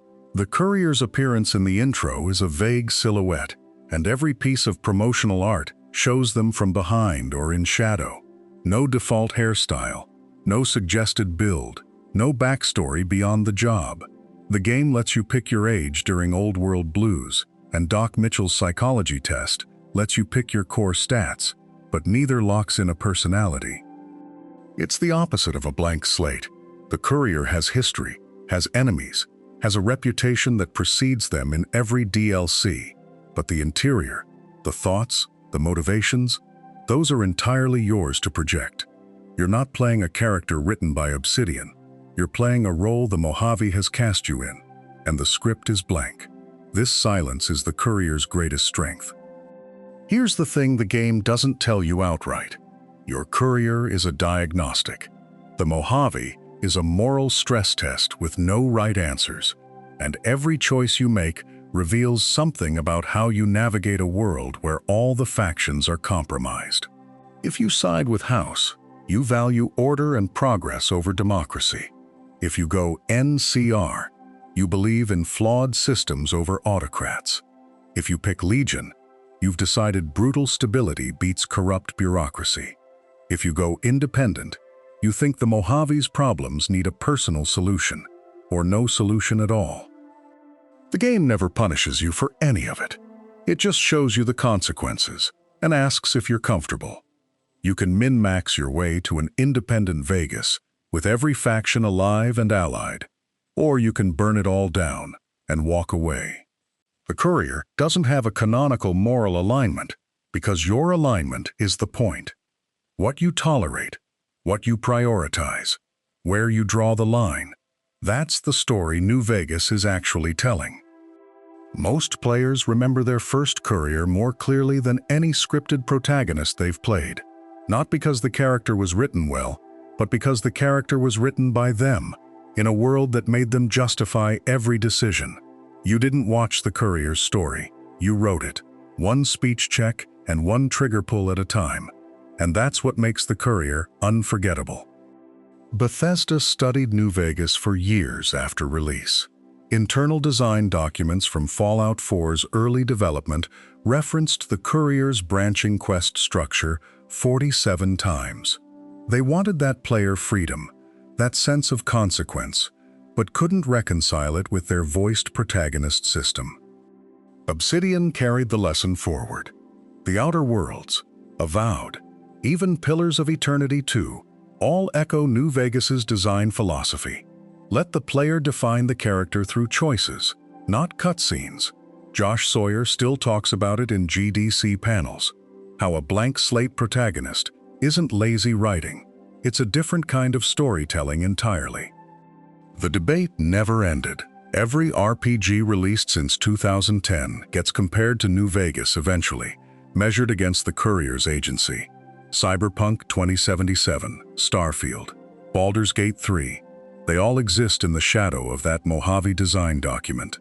The modding community keeps New Vegas alive, with 12,000 plus active mods, more than Fallout 3 and 4 combined. But the real legacy is smaller than that. The Mojave Express contract you signed in Doc Mitchell's house includes one line of fine print. Neither snow nor rain, nor heat, nor gloom of night stays these couriers from the swift completion of their appointed rounds. It's the unofficial motto of the U.S. Postal Service, carved into a New York post office in 1914, borrowed from Herodotus, describing Persian messengers 2,500 years ago. Benny put 2 bullets in your skull and buried you in a shallow grave on October night in 2281. You woke up 3 days later, dug yourself out, and walked 12 miles to Prim, tracking his poker chip. You crossed the divide twice, survived the Sierra Madre's cloud, walked out of the Big MT with your brain in a jar, and stood at the edge of Zion's canyons. Every force in the Mojave tried to stop you, redirect you, kill you, use you. And you delivered that chip to New Vegas anyway, maybe to House, maybe to the NCR, maybe to Caesar, maybe to nobody but yourself. The destination changed, but the job never did. You took a contract for 250 caps and a delivery route, and you finished it on your terms, 6 months and a war later. The package always gets delivered. Walk into the Atomic Wrangler 6 months after Hoover Dam, and the NPCs are still talking about you. The courier who cheated death, the ghost of the Mojave, the one who walked into the fort alone and walked out with Caesar's favor, or his head. Followers of the apocalypse scribes are already writing it down, trying to separate fact from Wasteland myth. They'll get it wrong. The stories will say you were 7 feet tall, that you could talk a deathclaw into walking away, that you ate a bullet and spit it back at Benny. They'll forget the speech checks you failed, the companions you lost, the settlements you couldn't save. They'll turn your hesitation at the dam into certainty, your doubt into conviction. That's how legends work. The Vault Dweller became myth, the Chosen One became folklore, the Lone Wanderer became rumor. You'll join them in 50 years, as a campfire story travelers tell at midnight, the courier who decided the fate of the Mojave and vanished into the wasteland. No statue, no monument, just a name whispered in bars, from Freeside to the Boneyard. And legends don't need faces or names. So here's what we found buried in the code and the dialogue trees. 7 things most players never see. The amnesia wasn't a convenient reset. It was a narrative trapdoor obsidian, built so your backstory could exist and not exist at the same time. The survival was statistically impossible, 2 bullets to the brain at close range. But the game needed you alive, so it bent its own rules and left the explanation deliberately vague. The divide was your sin before the game even started. A town you destroyed without knowing. Proof that the Courier's history has weight, even when you can't remember it. The quantum identity means every playthrough is canon, every choice valid, because Obsidian refused to pin down who you were before Goodsprings. You're the author, and they gave you the pen. No preset personality, no mandatory arc, just a mailman and a second chance. The moral ambiguity runs deeper than faction choice. Every ending has a body count and every leader's a compromise. Because the Mojave doesn't do happy endings. And the silence, the Courier never speaking on camera, never defined by voice acting, that was the final gift. You get to decide what they sound like, what they'd say, who they'd become. The game gave you a ghost and asked you to make it breathe. The game opens with a grave in Goodsprings Cemetery.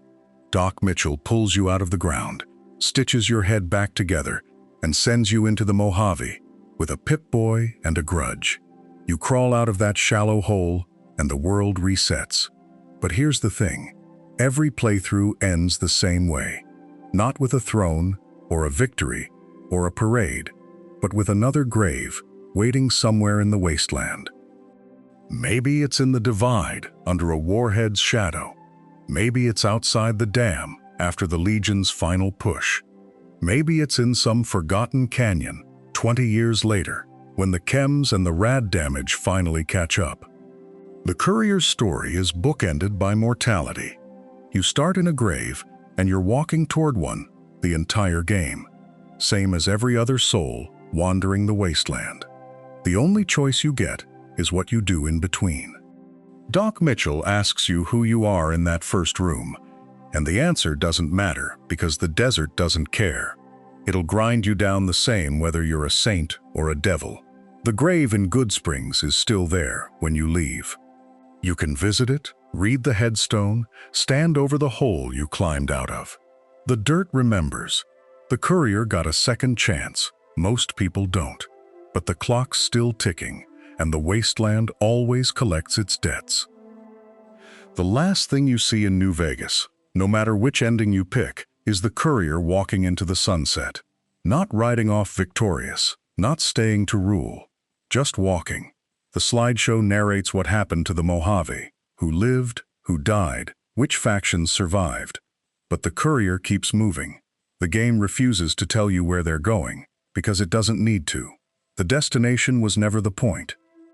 Maybe they head back west to California, maybe north to New Reno, maybe deeper into the Wasteland, to find another delivery job in another forgotten town.